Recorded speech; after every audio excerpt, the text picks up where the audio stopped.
आप देख रहे हैं आज की बड़ी खबर। एक प्रधानमंत्री के तौर पर नरेंद्र मोदी इस समय बेहद नाकाम, पस्त और थके हुए दिख रहे हैं। तीसरी बार भी सत्ता तो नरेंद्र मोदी ने संभाल ही ली है, लेकिन कई मोर्चों पर उनकी बेबसी और लाचारी बता रही है कि मोदी के हाथों में अब लगाम छूटती जा रही है।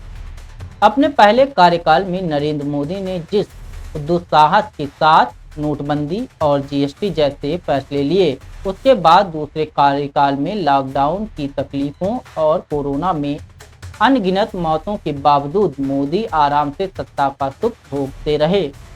वैसे ही बेफिक्र और मौज मस्ती वो तीसरे कार्यकाल में भी बरतने की कोशिश कर रहे हैं, लेकिन इस बार उन्हें इससे नुकसान उठाना पड़ सकता है, ऐसा नजर आ रहा है दोस्तों। कल से संसद के बजट सत्र का दूसरा चरण शुरू हो रहा है और उसमें वक्फ संशोधन विधेयक 2024 समेत कई और विधेयकों को मोदी सरकार लोकसभा और राज्यसभा से पारित कराना चाहती है। मुमकिन है कि कई बिल मोदी की मर्जी के हिसाब से पारित भी हो जाएं, लेकिन विपक्ष जिन सवालों को उठाने की तैयारी में है, क्या मोदी उनका जवाब दे पाएंगे या देखना होगा।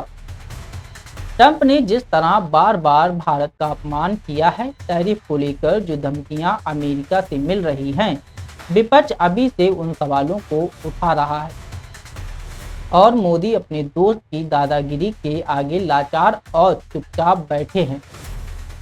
उधर राहुल गांधी ने अब कांग्रेस की जो नई गुजरात फाइल्स खोलनी शुरू की है, उसमें भी मोदी घबराए हुए दिख रहे हैं। मोदी या बीजेपी जो भी कह ले, इन दोनों को उम्मीद नहीं रही होगी कि राहुल गांधी इस तरह गुजरात पर दांव खेल जाएंगे, क्योंकि सामने तो बिहार का चुनाव है। वैसे बिहार में भी चुनाव में पहले जो चुनौतियां मिल रही हैं, उनसे भी किस तरह मोदी निपटेंगे या देखना होगा। बेशक नीतीश कुमार पूरी तरह से बीजेपी के आगे हथियार डाल चुके हैं, लेकिन तेजस्वी यादव एनडीए को पूरी तरह से झकझोर चुके हैं। बिहार में शराबबंदी से लेकर नौकरियों तक के मुद्दों को तेजस्वी अभी से चुनाव के केंद्र में ला चुके हैं और मजबूरन अब एनडीए के नेताओं को भी इन पर ध्यान देना पड़ रहा है। हालांकि बीजेपी अब बाबाओं के जरिए बिहार को जीतने की फिराक में है, लेकिन बिहार की जमीन सांप्रदायिक के लिए उस तरह कभी तैयार नहीं हुई जैसे उत्तर प्रदेश, मध्य प्रदेश और गुजरात की रही है। ऐसे में यह देखना रोचक होगा दोस्तों कि आरएसएस से लेकर धीरेन्द्र शास्त्री जैसे लोगों की कोशिश बीजेपी को जीत दिलानी है या नहीं। वैसे बिहार से पहले अभी मोदी को संसद में विपक्ष का सामना करना है। विपक्ष मोदी की दुखती रग से अच्छी तरह से वाकिफ है और वह उसी के हिसाब से अपनी रणनीति बनाएगा। तो आइए दोस्तों, आज की ताज़ा खबर की नज़र से पड़ताल करेंगे कि क्या लाचार मोदी को इस बार घुटने पर लाएगा विपक्ष, और साथ ही समझेंगे कि किस तरह इस बार कांग्रेस के हाथ लगा है बड़ा मौका। लेकिन सबसे पहले सुनते हैं राहुल गांधी को, जिसमें उन्होंने कांग्रेस कार्यकर्ताओं को एक कदम नए मिशन के लिए तैयार कर लिया है। आइए जरा सुनते हैं राहुल गांधी को। और ये आसानी से, मैं आपको कह रहा हूं, आसानी से किया जा सकता है। आप एक बात याद रखिए, मैं अभी कह रहा था गाड़ी में,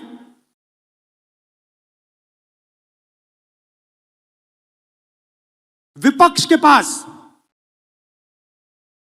गुजरात में 40% वोट है। छोटा विपक्ष नहीं है, यह नहीं है कि 5% वोट है। आप दोनों आइए, आगे सामने आइए, आप दोनों आइए, यहां खड़े होइए। अगर गुजरात में आप कहीं भी ऐसे दो लोगों को खड़ा कर दोगे, एक बीजेपी का है, एक कांग्रेस का है, आप किसी भी दो लोगों को चुनो, कहीं भी बैठ जाइए, कहीं भी गुजरात के किसी भी कोने में 40% हमारे हैं। मतलब दो में से एक हमारा, एक उनका। मगर हमारी माइंड में है कि भैया कांग्रेस पार्टी के पास दम नहीं है। अगर हमारा वोट 5% बढ़ जाए, बात वहीं खत्म हो जाएगी। तेलंगाना में 22% वोट बढ़ाया हमने, 22% वोट बढ़ाया हमने तेलंगाना में। यहां 5% की जरूरत है।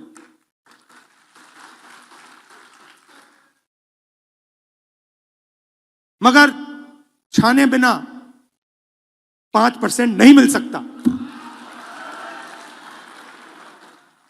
तो यह मैं आपसे कहने आया था। राहुल गांधी ने 2-3 साल नहीं बल्कि सीधे 50 साल का प्रोजेक्ट कांग्रेस कार्यकर्ताओं के सामने रखा है।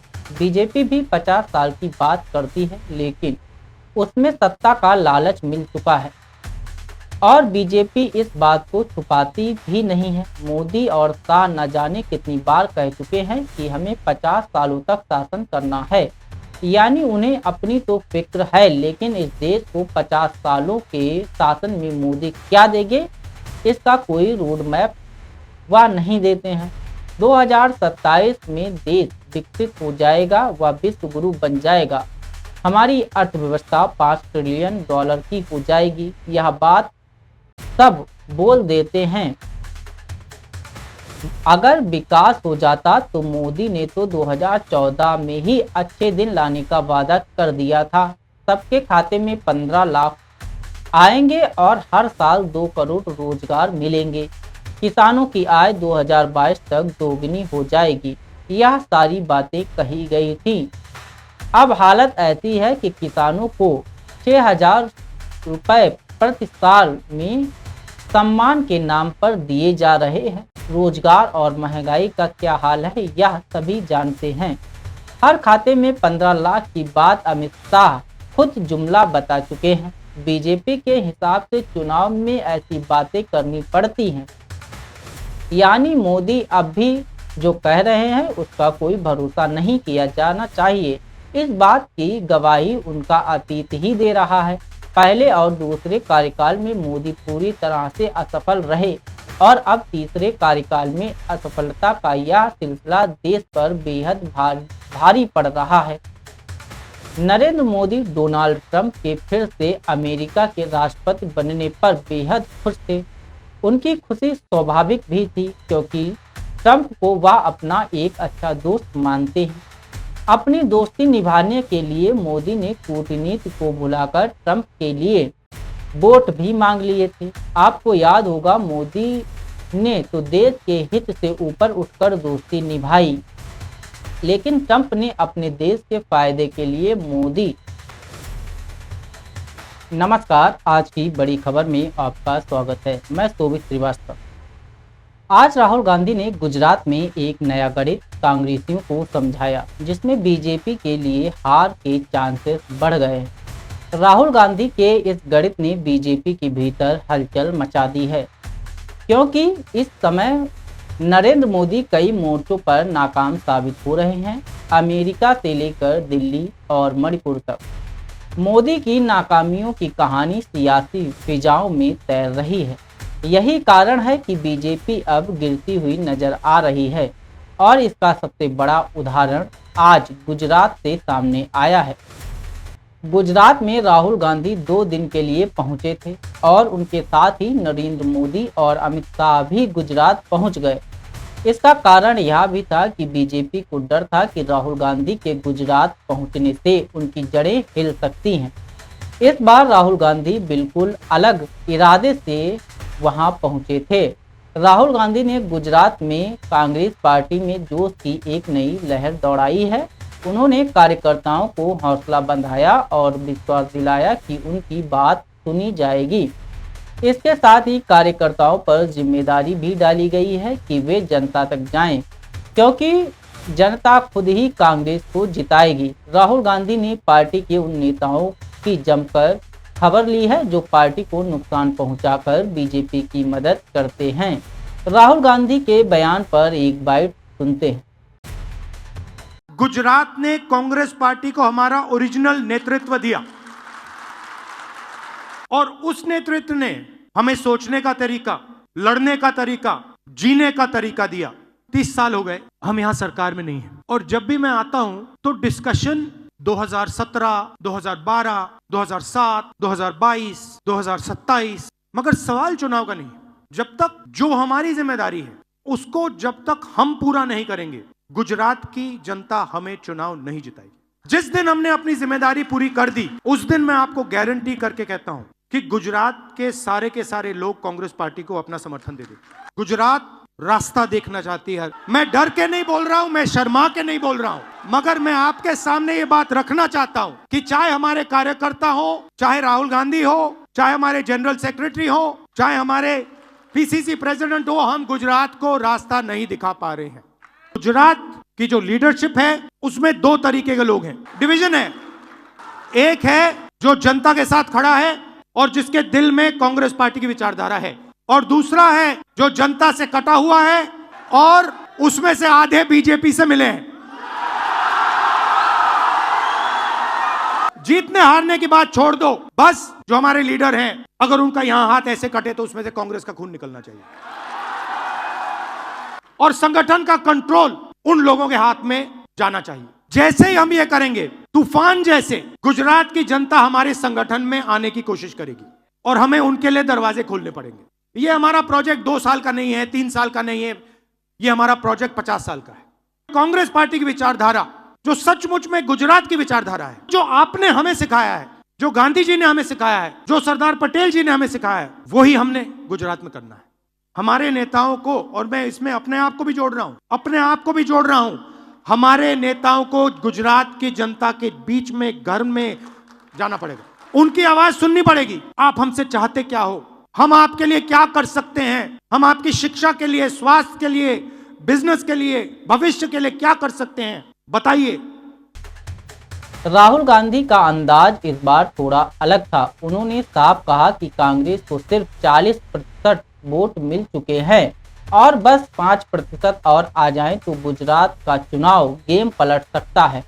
इसी दौरान राहुल गांधी ने गुजरात मॉडल पर भी बात की और कांग्रेस के नेताओं से गुजरात में पार्टी को मजबूत करने के लिए कई कदम उठाने के लिए कहा, यह बताया। इसके बाद बीजेपी ने अपनी प्रतिक्रिया दी और प्रेस कॉन्फ्रेंस भी की, लेकिन राहुल गांधी की एक और बाइट सुनाते हैं जिसमें उन्होंने गुजरात में होने वाले चुनावों के बारे में विस्तार से बात की है। और ये आसानी से, मैं आपको कह रहा हूं, आसानी से किया जा सकता है। आप एक बात याद रखिए, मैं अभी कह रहा था गाड़ी में,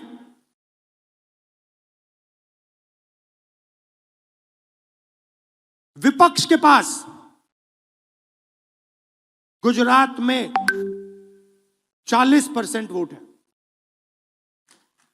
छोटा विपक्ष नहीं है, यह नहीं है कि 5% वोट है। आप दोनों आइए, आगे सामने आइए, आप दोनों आइए, यहां खड़े होइए। अगर गुजरात में आप कहीं भी ऐसे 2 लोगों को खड़ा कर दोगे, एक बीजेपी का है, एक कांग्रेस का है, आप किसी भी 2 लोगों को चुनो, कहीं भी बैठ जाइए, कहीं भी गुजरात के किसी भी कोने में 40% हमारे हैं, मतलब 2 में से 1 हमारा, 1 उनका। मगर हमारी माइंड में है कि भैया कांग्रेस पार्टी के पास दम नहीं है। अगर हमारा वोट 5% बढ़ जाए, बात वहीं खत्म हो जाएगी।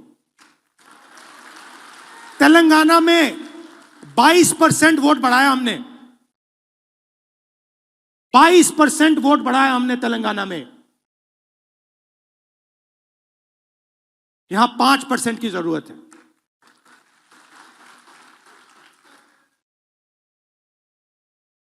मगर छाने बिना 5% नहीं मिल सकता। तो यह मैं आपसे कहने आया था राहुल गांधी ने गुजरात में 2 साल बाद होने वाले चुनाव में जीत का गणित समझाया।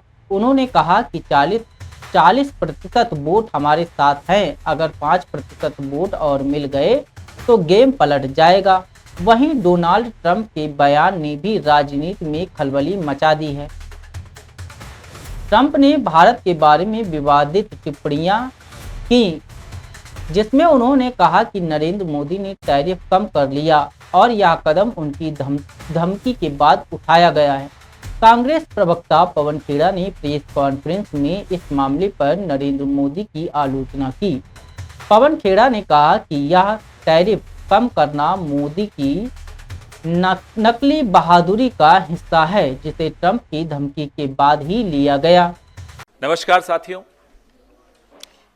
एक वीडियो पहले आपको दिखा दें, फिर शुरू करें।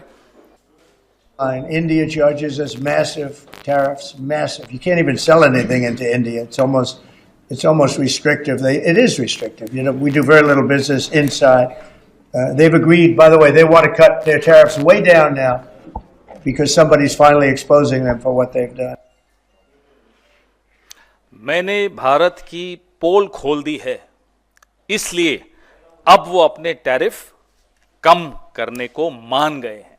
ये डोनाल्ड ट्रंप ने अभी से कुछ घंटों पहले, जब हम और आप सो रहे थे, तब कहा। और ये ऐसे शब्द हैं कि कोई राष्ट्रीय अध्यक्ष बोल रहा हो, ऐसा लगता ही नहीं है। ये ऐसे लगता है कि कोई ऐसा व्यक्ति बोल रहा है जिसने भारत की बाजू मरोड़ ली, धमकाया और अपनी बात मनवाने को मजबूर कर दिया। डोनाल्ड ट्रंप ये भारत के लिए कह रहे हैं। सुबह से, जब से हम उठे, जब से ये शब्द हमने देखे, सुने, ये वीडियो जब से सुना, मन को बहुत दुख हुआ। ये आज से कुछ दिनों पहले, कुछ हफ्तों पहले, जब प्रधानमंत्री वहां गए और मंच पर दोनों इकट्ठे बैठे थे, प्रधानमंत्री की मौजूदगी में जिस तरह से हमें धमकाया जा रहा था, रेसिप्रोकल टैरिफ की बात की जा रही थी, भैया प्लीज आवाज बंद कर दो प्लीज, रेसिप्रोकल टैरिफ की बात की जा रही थी, ब्रिक्स मर चुका है, ये प्रधानमंत्री की मौजूदगी में बोला जा रहा था, और प्रधानमंत्री का हवाई जहाज भारत लौटा, उसके कुछ घंटों बाद बेड़ियों में जकड़े हुए एक हवाई जहाज हमारे निर्वासित भारतीयों का अमृतसर में उतरा, कुछ घंटों बाद। तो अपमान देश का होता है, प्रधानमंत्री का नहीं होता। लगातार हमारा अपमान हमारे प्रधानमंत्री की मौजूदगी में मंच पर डोनाल्ड ट्रंप कर रहे हैं और मुस्कुराए जा रहे हैं, प्रधानमंत्री हंस रहे हैं, कोई जवाब नहीं दे रहे। तब भी मन को बहुत दुख हुआ था। इस मुद्दे पर कांग्रेस की प्रतिक्रिया ने मोदी सरकार की नीतियों को लेकर कई सवाल खड़े किए हैं। तो यह थी आज की बड़ी खबर। राहुल गांधी गुजरात और ट्रंप के बयान से जुड़ी इन खबरों से राजनीति में एक नया मोड़ आएगा। क्या इस बार गुजरात में कांग्रेस का पलड़ा भारी होगा? इस पर आपकी राय हमें जरूर बताएं। धन्यवाद आज की बड़ी खबर देखने के लिए। हम फिर मिलेंगे अगले अपडेट के साथ। योगी के सिंघम सियासत बेदम इस बार होली के दिन ही जुम्मे की नमाज भी पढ़ रही है, इसीलिए उत्तर प्रदेश की संभल में पुलिस अलर्ट मोड पर है। पुलिस ने कुछ दिनों पहले सभी समुदाय के साथ बैठक की और मिलकर त्योहार मनाने की सलाह दी, साथ ही हिदायत भी दी कि जिसे ना मनाना हो वो घर में रहे। अब सीओ के इस बयान पर सियासत भी तेज हो गई है। समाजवादी पार्टी ने नाराजगी दिखाई तो बीजेपी समर्थन में उतरकर आ गई है। कैसे इस रिपोर्ट में ना निकले? हाँ, नहीं, मेरा सीधा साफ ये है, होली का दिन है, जुम्मा साल में 52 बार आता है, होली साल में एक बार आती है। तो मुस्लिम समुदाय के लोगों के यदि किसी को लगता है भाई आपको होली के रंग से आपका धर्म भ्रष्ट हो जाएगा या जो भी है, तो वो उस दिन ना निकले, घर से ना निकले। और यदि निकले तो उसका इतना बड़ा दिल होना चाहिए, वो दिल होना चाहिए कि भाई सब एक जैसे हैं, रंग तो रंग है। उत्तर प्रदेश के संभल में सीओ अनुज चौधरी ने होली को लेकर दिए गए बयान पर सियासत तेज होती जा रही है। मुस्लिम संगठनों समेत कई विपक्षी दलों ने नेताओं ने उनकी भाषा पर आपत्ति जताई, तो वहीं अब समाजवादी पार्टी के अध्यक्ष अखिलेश यादव भी पूरे मामले पर प्रतिक्रिया सामने आ गई है। उन्होंने अनुज चौधरी पर निशाना साधते हुए सोशल मीडिया पर पोस्ट किया है और लिखा है कि जिन अधिकारियों को होली और ईद में गले मिलने से एकरूपता देखनी चाहिए, अगर वही नकारात्मक बात करेंगे तो भेदकारी बीजेपी के राज में सुहारत की रक्षा कैसे होगी। यह सारा विवाद शुक्रवार को संभल में हुई पीस कमेटी की बैठक के बाद से शुरू हुआ, जिसमें शुक्रवार यानी कि जुम्मे के दिन होली पड़ने पर सीओ अनुज चौधरी समेत तमाम आला अधिकारियों ने मीटिंग बुलाई थी, जिसमें उन्होंने अपना स्टैंड साफ करते हुए कहा ना निकले। हाँ, नहीं, मेरा सीधा साफ ये है, होली का दिन है, जुम्मा साल में 52 बार आता है, होली साल में एक बार आती है। तो मुस्लिम समुदाय के लोगों को यदि किसी को लगता है भाई आपको होली के रंग से आपका धर्म भ्रष्ट हो जाएगा या जो भी है, तो वो उस दिन ना निकले, घर से ना निकले, और यदि निकले तो उसका इतना बड़ा दिल होना चाहिए, वो दिल होना चाहिए कि भाई सब एक जैसे हैं, रंग तो रंग है। सीओ अनुज चौधरी ने दोनों समुदायों से हर धर्म का सम्मान करने की अपील की। कहा होली साल में एक बार और जुम्मा 52 बार आता है, ऐसे में दोनों समुदाय आपस में मिलकर अपना अपना त्योहार मनाएं, इसी में सबकी भलाई है। सीओ अनुज चौधरी के होली और जुम्मे वाले बयान का उत्तर प्रदेश के डिप्टी सीएम केशव प्रसाद मौर्य ने समर्थन किया। केशव प्रसाद मौर्य ने समाजवादी पार्टी पर इसके साथ ही निशाना भी साधा। प्रोफेसर राम गोपाल जी को अगर आप खबर मेरी पहुंचा सके तो जरूर पहुंचाइएगा कि अभी 2047 तक तो समाजवादी पार्टी की सरकार नहीं बनेगी और समाजवादी पार्टी 2047 से पहले ही समाप्तवादी पार्टी बन जाएगी। इसलिए सरकार हमारी रहेगी। अगर सही बात कोई कहता है तो मिर्ची समाज सपाइयों को क्यों लगती है। अगर कानून व्यवस्था को बनाए रखने के लिए कोई पुलिस के अधिकारी ने कुछ कहा है तो उस पर उनको प्रतिक्रिया देने की आवश्यकता नहीं थी, लेकिन वो प्रतिक्रिया दे रहे हैं। वो प्रदेश को दंगे की आग में ले झोंकना चाहते हैं, वो संभव नहीं। इसी बीच आपको बता दें, योगी के मंत्री नरेंद्र कश्यप ने भी सीओ अनुज चौधरी के बयान को सही ठहराया और सपा पर तुष्टीकरण का आरोप लगाया है। उस संबंध को निकालो पार्टी से और उसको एक बार यूपी भेज दीजिए, बाकी उपचार हम अपने आप करवा लेंगे। और औरंगजेब को अपना नायक मान रहा हो, क्या उसको भारत के अंदर रहने का अधिकार होना चाहिए क्या? आखिर कौन सी नस ऐसी आपकी दबी हुई है कि आप लोग अपने उस व्यक्ति पर, उस विधायक पर नियंत्रण नहीं कर पा रहे हैं?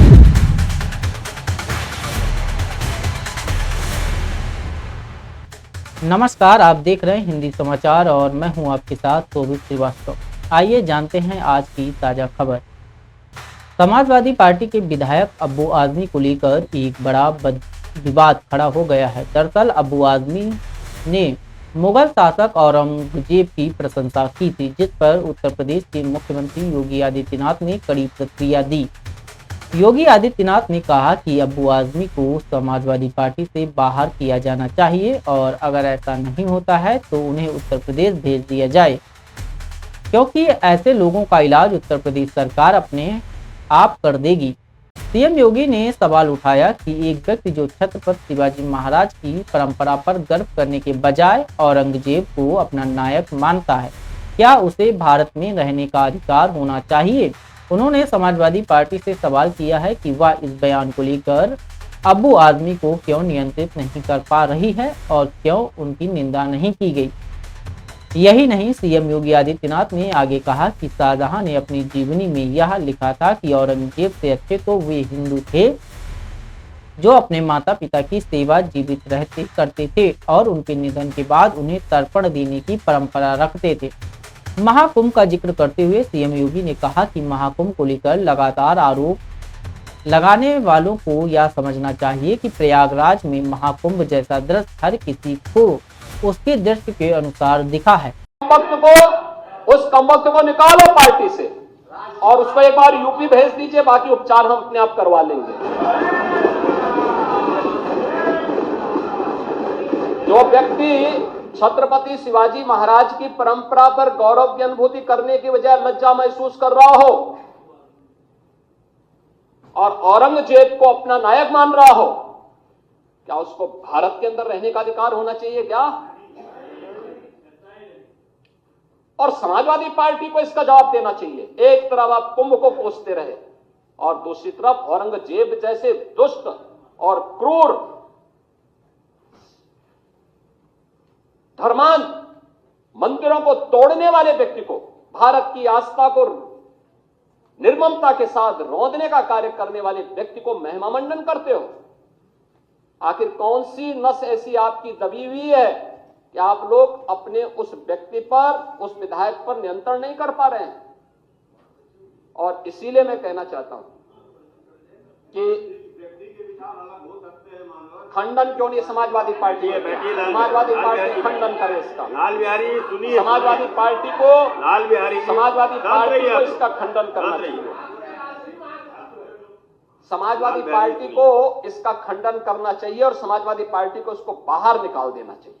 इस मामले में अबू आदमी ने सोशल मीडिया प्लेटफॉर्म यक्स पर सफाई दी और कहा कि उनके शब्दों को तोड़ मरोड़ कर पेश किया गया है। उन्होंने आगे कहा कि वह सिर्फ वही कह रहे थे जो इतिहासकारों और लेखकों ने औरंगजेब के बारे में लिखा है। साथ ही उन्होंने छत्रपति शिवाजी महाराज और उन अन्य महापुरुषों का कोई अपमान नहीं किया। हालांकि अबू आदमी के बयान के बाद महाराष्ट्र विधानसभा से उन्हें निलंबित कर दिया गया है। संसदीय कार्य मंत्री चंद्रकांत पाटिल ने विधानसभा में प्रस्ताव पेश किया, जिसे सदन ने पारित कर दिया। अबू आदमी को विधानसभा परिसर में घुसने से भी रोक दिया गया है। इस विवाद के बाद अबू आदमी ने माफी मांगते हुए अपने बयान को वापस लिया और कहा कि अगर उनके शब्दों से किसी को चोट पहुंची है तो वह अपने स्टेटमेंट को खारिज करते हैं। इस मामले को लेकर अब राजनीति गर्मा गई है और दोनों ही पक्षों की प्रतिक्रियाएं सामने आ रही हैं। अब देखना यह होगा कि समाजवादी पार्टी और मुख्यमंत्री योगी आदित्यनाथ इस मुद्दे पर आगे किस दिशा में कदम उठाते हैं। तो यही थी आज की ताज़ा खबर। अबू आदमी के बयान पर हंगामा और उसके बाद की कार्रवाई ने उत्तर प्रदेश और महाराष्ट्र की राजनीति में एक नया मोड़ लिया है। हम आपको और भी ताज़ा खबरों से अपडेट करेंगे, बने रहिए हमारे साथ। धन्यवाद।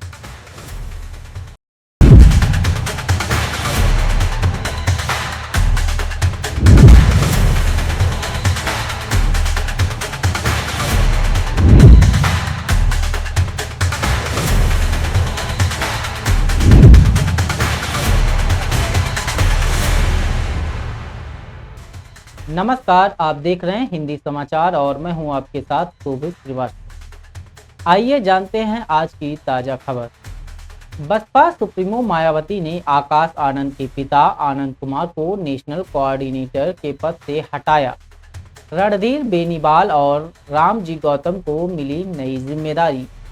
बहुजन समाज पार्टी की राष्ट्रीय अध्यक्ष मायावती ने आज एक महत्वपूर्ण बदलाव किया है। बसपा के राष्ट्रीय उपाध्यक्ष आनंद कुमार, जिन्हें महज 2 दिन पहले नेशनल कोऑर्डिनेटर पद की जिम्मेदारी दी गई थी, अब इस पद से हटा दिया गया है। मायावती ने सोशल मीडिया पर इस फैसले की जानकारी को साझा किया है और बताया कि आनंद कुमार ने पार्टी और आंदोलन के हित में एक पद पर काम करने की इच्छा जताई है और इस फैसले का वे स्वागत करती हैं। इस फैसले के बाद पार्टी ने सहारनपुर जिले के रणधीर बेनीवाल और रामजी गौतम को नेशनल कोऑर्डिनेटर के पद पर नियुक्त किया है।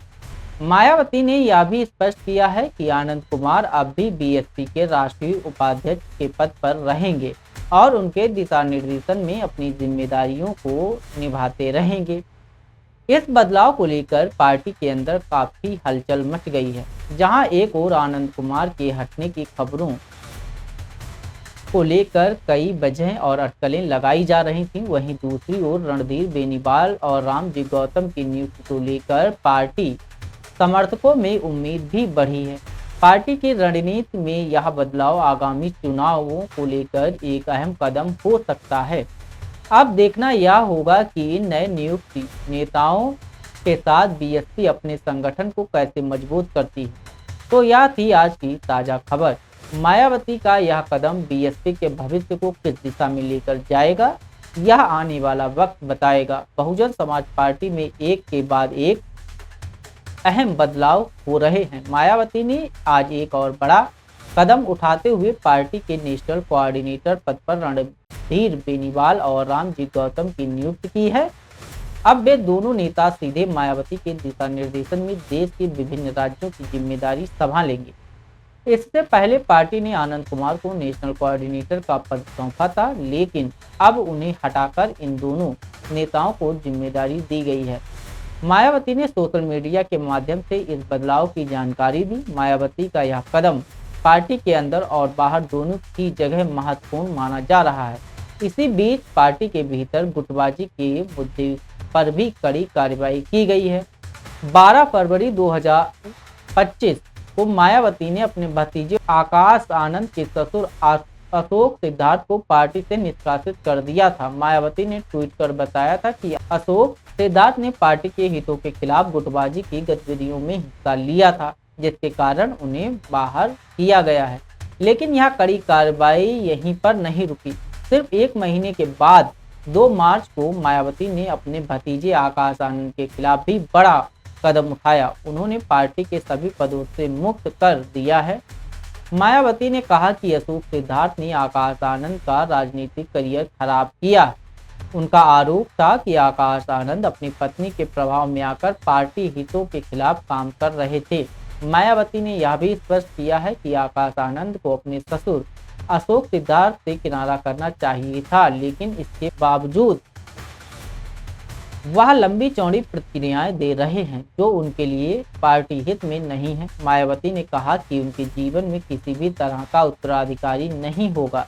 यह पूरा घटनाक्रम पार्टी में आंतरिक संघर्ष की ओर इशारा करता है, जो भविष्य में बीएसपी की राजनीति को प्रभावित कर सकता है। मायावती का यह बड़ा फैसला पार्टी की छवि और नेतृत्व के प्रति उनके स्पष्ट दृष्टिकोण को दर्शाता है।